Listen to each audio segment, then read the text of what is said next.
Good morning. This is PJ. It is Thursday, February 17th, 2022. We have our three daily readings today. Psalm 37, 1 through 11 is our psalm reading. Genesis 43, 16 through 34 is our Old Testament reading.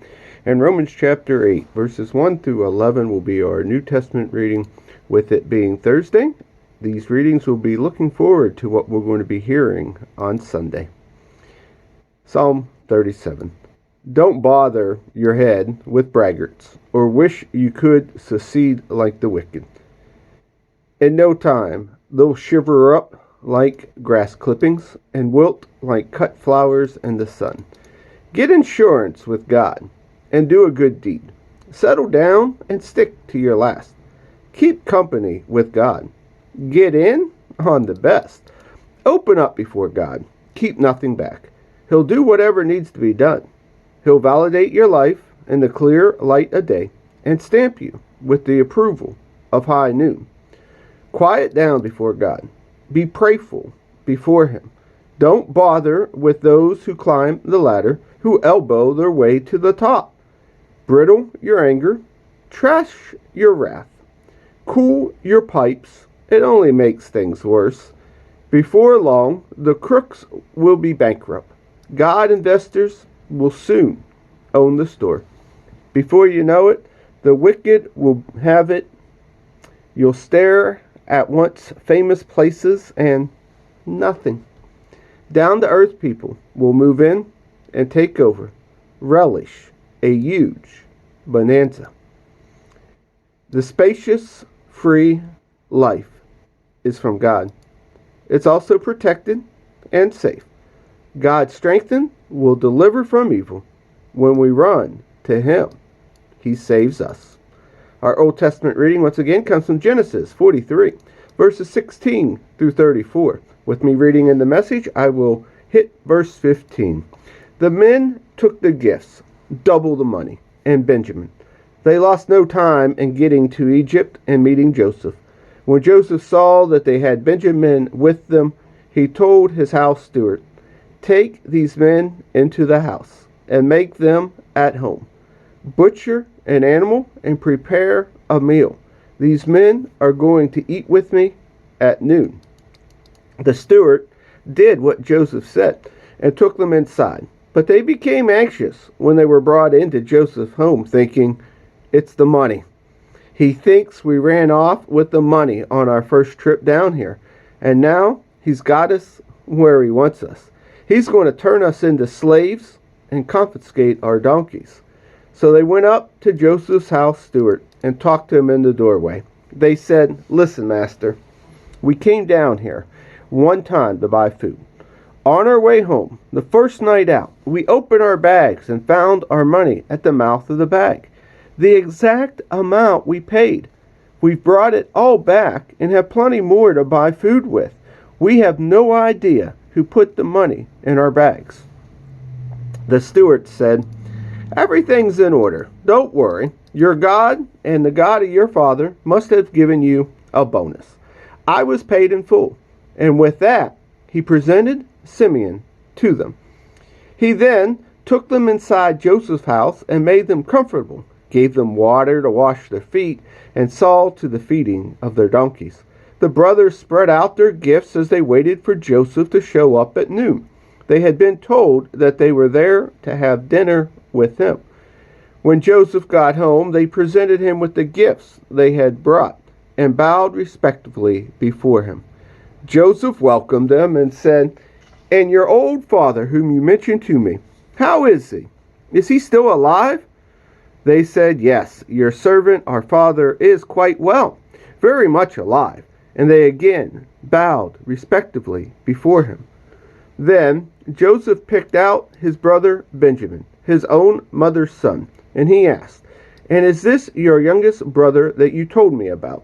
Then he said, "God be gracious to you, my son." Deeply moved on seeing his brother and about to burst into tears, Joseph hurried out into another room and had a good cry.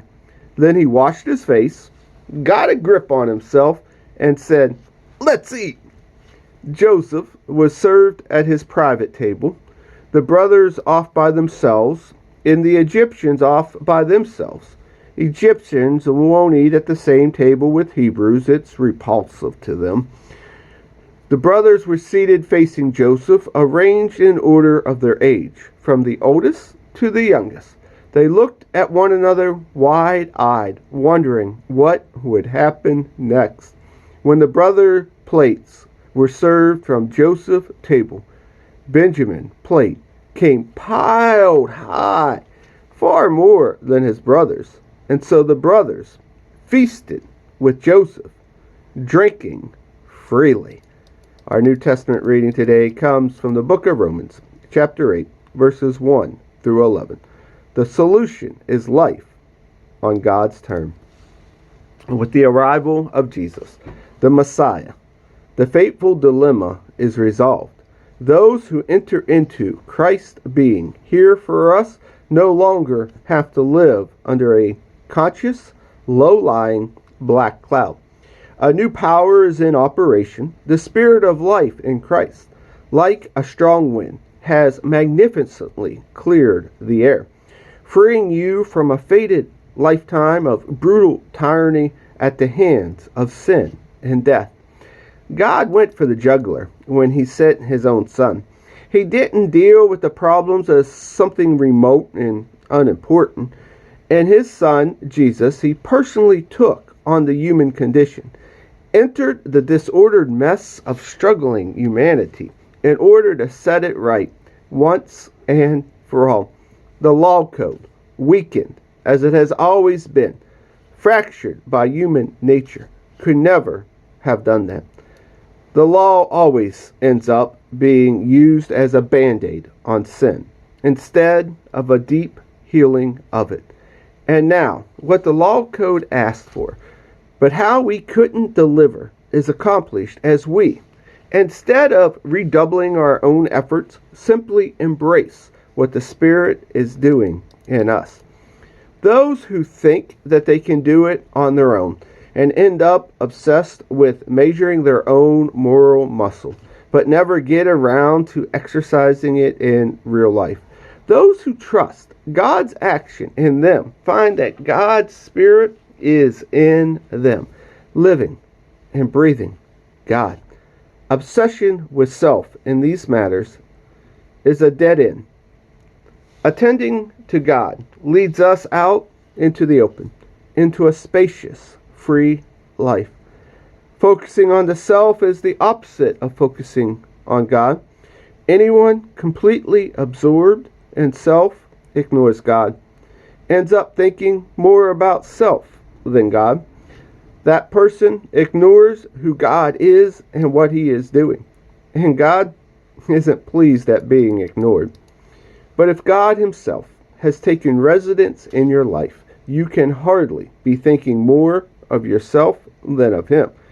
Anyone, of course, who has not welcomed this invisible but clearly present God, the Spirit of Christ, won't know what we're talking about.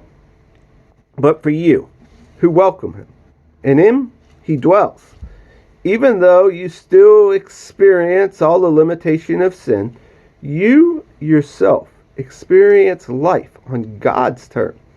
It stands to reason, doesn't it, that if the alive and present God, who raised Jesus from the dead, moves into your life, he'll do the same in you that he did in Jesus, bringing you alive to himself. When God lives and breathes in you, and he does, as surely as he did in Jesus, you are delivered from that dead life. With the Spirit living in you, your body will be as live in Christ. And here ends our readings for today.